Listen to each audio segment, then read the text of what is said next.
श्री कृष्ण गोविंद हरे मुरारी, हे नाथ नारायण वासुदेवा। श्री कृष्ण गोविंद हरे मुरारी, हे नाथ नारायण वासुदेवा। श्री कृष्ण गोविंद हरे मुरारी, हे नाथ नारायण वासुदेवा। श्री कृष्ण गोविंद हरे मुरारी, हे नाथ नारायण वासुदेवा। पित मात स्वामी सखा हमारे, पित मात सभी अपनी जगह पे बैठे रहेंगे, हमारे। सभी अपनी जगह पे बैठे रहेंगे। यहाँ से हमारे भाई आएंगे और जो आपको देना हो वो उनको दे देना, वे ला के डाल देंगे। आप अपनी जगह से मत उठो। पित मात स्वामी सखा हमारे, पित मात स्वामी सखा हमारे। पित मात स्वामी सखा हमारे, पित मात स्वामी सखा हमारे। हे नाथ नारायण वासुदेवा। कृष्ण गोविंद हरे मुरारी, हे नाथ नारायण। नारायण वासुदेवा। जय हो।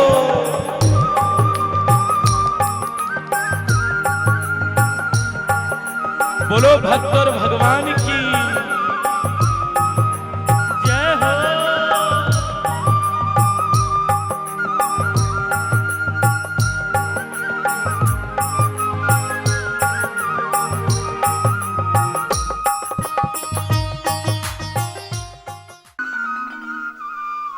क्या देखा कि एक राजा का रूप धारण किया हुआ व्यक्ति, राजा का स्वरूप धारण किए हुए एक व्यक्ति, एक गाय खड़ी है, एक बैल खड़ा है। बैल के 3 चरण टूट चुके हैं, एक ही पैर पर बड़ी मुश्किल से वो खड़ा हुआ है। ऐसी स्थिति में वो राजा का वेशधारी, वो कुरूप व्यक्ति हाथ में दंड लेकर के उन दोनों मूक जीवों पर प्रहार कर रहा है। और जैसे ही उस दृश्य को राजा ने देखा तो राजा ने उसे ललकार करके कहा कि रे दुष्ट, मेरे राज्य में खड़ा होकर, मेरे राज्य के भीतर खड़ा होकर के तू अपने निज हाथों से ऐसा घृणित कर्म कर रहा है, और वो भी एक राजा के वेश में। तेरे वेश से ऐसा लगता है कि तू क्षत्रिय है, और कोई क्षत्रिय कभी भी किसी निरीह जीव पर इस प्रकार अत्याचार नहीं करता। तू कौन है? तेरा परिचय क्या है? तब वो कुरूप व्यक्ति राजा को देख करके कहता है कि तुमको क्या लेना देना, तुम अपने रास्ते जाओ, मुझे अपना काम करने दो। और इस बात को सुनकर के राजा को क्रोध आ गया, हाथ में तलवार लेकर के उसको मारने दौड़ा। जब मारने दौड़ा तो उस व्यक्ति ने देखा कि ये तो राजा है, ये तो मुझे मार देगा, अब मैं क्या करूं? तब उसने शरणागति का मार्ग अपनाया। यहां राजा उससे मारने दौड़ रहे हैं, इधर वो पुरुष दौड़कर राजा के चरणों में गिर गया और कहने लगा, प्रभु त्राहिमाम त्राहिमाम त्राहिमाम, मैं आपकी शरण में आ गया। और शरणागत को कभी मारा नहीं जा सकता, ये तो क्षत्रिय कुल की मर्यादा है। आप मारोगे कैसे मुझे? मैं तो आपकी शरण में आ गया। राजा ने कहा, जब तू मेरी शरण में है तो मेरे प्रश्न का उत्तर दे कि तू कौन है।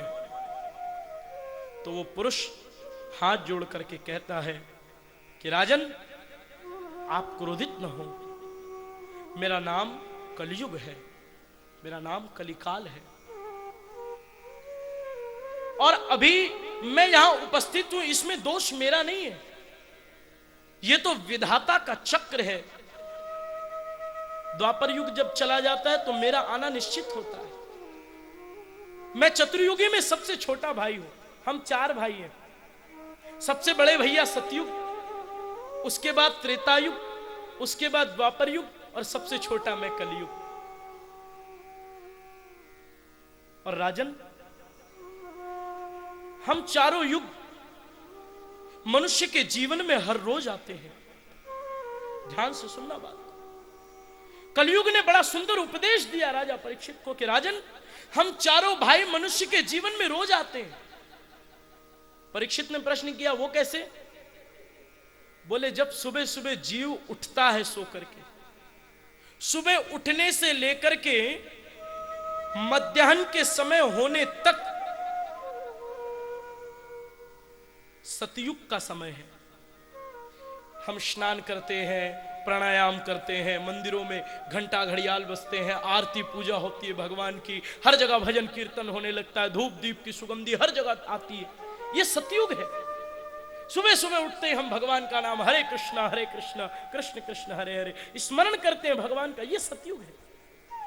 फिर कहा जो दोपहर का समय होता है ना, मध्याह्न का समय, वो त्रेतायुग का समय है। उस समय आदमी के मन में किसी चीज से कोई मतलब नहीं, बस काम काम, अपने कर्तव्य का पालन। ऑफिस जाना, ऑफिस में जाके काम करना, अपने अपने काम में लग जाना, ये त्रेतायुग का समय है। और जब शाम होती है, गोधूली बेला का जब समय होता है, जब गौ माता चर करके अपने निवास पर पधारती है, तो वो सुंदर द्वापर का समय होता है। और उस समय जब गौएं आती है तो ऐसा लगता है कि गोविंद गाय चरा करके वन से ब्रज में प्रवेश कर रहे हैं। ये द्वापर का समय। और कहा जब रात होती है ना, तब मेरा नंबर आता है, तब मैं आता हूं। जैसे ही रात्रि हुई, सारे गलत काम अंधेरे में ही होते हैं। चोरी होने लग गई, हत्याएं होती है, लोग जुआ खेलते हैं, शराब पीते हैं, व्यभिचार करते हैं, ये सब रात में, सब गलत कर। इसीलिए रात में हम भगवान को विश्राम करा देते हैं मंदिरों में, भगवान को हम सुला देते हैं, प्रभु सो जाओ। तो कलयुग रात में आता है। भैया मैं सबसे छोटा हूं और अब मेरा नंबर आया। तीनों भाइयों का तो आपने इतना सुंदर स्वागत किया, जब मैं आया तो मुझे मारने दौड़ गए। तो राजा परीक्षित कहते हैं कि सुन, तू बुरा है, तेरे अंदर कोई अच्छाई नहीं है, तेरे गुण क्या क्या है ये बता पहले। जब गुण पूछे तो कलयुग कहता है कि बोले महाराज, कलिकाल कुठार कठोर पड़े, तब नर जम काल की डोर फंसे। सब पाप के मार्ग चित्त लगे, हरि नाम न कोई नित्य भजे। क्या कहा? बोले जब कलयुग आता है ना, पाप बढ़ जाते हैं, किसी का मन भगवान के भजन में नहीं लगता, और बोले कोई भगवान का भजन नहीं करता, पाप बढ़ता, माया मोह में लोग लिप्त हो जाते हैं। अरे ऐसे समय जब आ जाए तो समझ लेना कलयुग आ गया। तब परीक्षित कहने लगे, तब तो तुझको मारना जरूरी है। क्यों? बोले तुझ में तो कोई अच्छी बात है ही नहीं। कलयुग कहता है, बोले बाप पहले पूरी बात तो सुन ले। मेरे अंदर 1000 बुराइयां होंगी, लेकिन एक गुण मेरे भीतर ऐसा है ना महाराज, जिस गुण के कारण मैं हम चारों भाइयों में सर्वश्रेष्ठ हूं। राजा ने कहा कौन सा गुण? तब कलयुग कहता है, कलयुग केवल नाम आधारा, सुमिर सुमिर नर उतरहि पारा। सतयुग में बहुत तपस्या करनी पड़ती है, त्रेता युग में बड़ा त्याग करना पड़ता है, द्वापर युग में बहुत यज्ञ बहुत जाप करने पड़ते हैं, तब भगवान मिलने की कोई गारंटी बनती है। लेकिन मैं, अरे महाराज, कलयुग सम नहीं आन कोई, मेरे जैसा तो कोई हो ही नहीं सकता। क्योंकि कलयुग में कोई जाप करे नहीं करे, तप करे नहीं करे, त्याग करे नहीं करे, लेकिन एक बार भी यदि सच्चे हृदय से गोविंद का नाम लेगा तो उसी क्षण वो भवसागर से पार हो। क्या बोलना पड़ेगा? अब तो महत्व पता चल गया, अब तो जोर से बोल दो। तो मैं वो कलयुग हूं प्रभु, जो नाम जपते ही पार कर देता हूं। राजा परीक्षित बोले ऐसी बात है तब तो तुम रह सकते हो। तो बोले प्रभु रहे कहां? तो हम तुमको 4 स्थान देंगे रहने के लिए। पहला मदिरालय में कलयुग रहेगा, दूसरा वेश्यालय में रहेगा, तीसरा जुए में कलयुग का वास होगा, और चौथा कहा जहां पे स्त्रियों का अपमान होगा, जहां देवताओं का अपमान होगा, जहां भजन नहीं होगा, वहां पे कलयुग का वास होगा। बोले प्रभु अभी मैंने क्या कहा कि जो कलयुग में एक बार सच्चे हृदय से भगवान का नाम ले उसका कल्याण हो जाएगा। मदिरालय में कौन भगवान का नाम लेगा? वेश्यालय में कौन भगवान का नाम लेगा? और बोले जहां पे पाप कर्म होंगे वहां कौन भगवान का नाम लेगा? कोई एक ऐसा स्थान दे दो, अच्छा स्थान जिसके माध्यम से मैं हर जगह पहुंच सकूं। तब महाराज परीक्षित जी ने कह दिया कि जाओ स्वर्ण में तुम्हारा स्थान होगा। और जैसे ही स्वर्ण में स्थान दिया, पाप के स्वर्ण में स्थान दिया, पाप के धन में स्थान दिया, कलयुग झट जाकर के राजा परीक्षित के मुकुट पे बैठ गया। बड़ा सुंदर श्लोक लिखा कि स्वर्णोतिवास न पुण्यम यत पापम, पुण्य का नहीं पाप के स्वर्ण में। लेकिन जैसे ही उनके मुख से स्वर्ण निकला, कलयुग ने और कुछ सुना ही नहीं, सीधे जाके मुकुट पे बैठ गया। और वो मुकुट भी किसका? राजा जरासंध का, जिसको मार करके महाराज भीम लेकर के आए थे युद्ध में जीत के। अब जाकर के मुकुट पे बैठ गया। राजन ने उस वृषभ से पूछा, बोले महाराज आप कौन है? कहा मैं धर्म हूं। गौ से पूछा आप कौन? बोले मैं पृथ्वी हूं। दोनों की चरण वंदना की, दोनों को प्रणाम किया और वहां से आगे बढ़े हैं। आगे बढ़कर के समीक ऋषि के आश्रम में गए, सर्प मरा हुआ गले में डाल दिया। श्रृंगी ऋषि ने श्राप दे दिया राजा परीक्षित को कि 7 दिन के भीतर तक्षक नाग के डसने से मृत्यु हो जाएगी। जब ऐसा श्राप लगा राजा को, और जैसे ही राजा अपने महल में आए, राजा ने मुकुट उतार करके रखा है, तत्काल महाराज को चेतना हो गई कि मुझसे यह बड़ा पाप हो गया। और उसी समय शमीक जी महाराज के शिष्य उनको यह संदेश देने आए कि महाराज आपको श्रृंगी ऋषि का श्राप लगा है, 7 दिन बाद आपकी मृत्यु हो जाएगी, संवार सकते हो तो अपना जीवन संवार लो। जैसे ही उनको ये सूचना मिलती है तो परीक्षित जी महाराज बड़े प्रसन्न होते हैं। ध्यान से सुनो, प्रसन्न हो गए। तो उस शिष्य को बात समझ में नहीं आई। बोले महाराज आपको श्राप लगा और उल्टे आप प्रसन्न हो रहे हो, हंसे जा रहे हो। आपके मुख की मुद्रा मुझे प्रसन्न आनंदित लग रहे हो, बात क्या है? परीक्षित कहता है अरे भैया तू क्या जानेगा, मेरे द्वारा किए गए इस घृणित कर्म के लिए मुझको यही दंड मिलना चाहिए था। और मेरे जैसा पापी जिसने अपने कुल के नाम पर कलंक लगा दिया, मेरे दादा युधिष्ठिर को लोग धर्मराज कहते थे,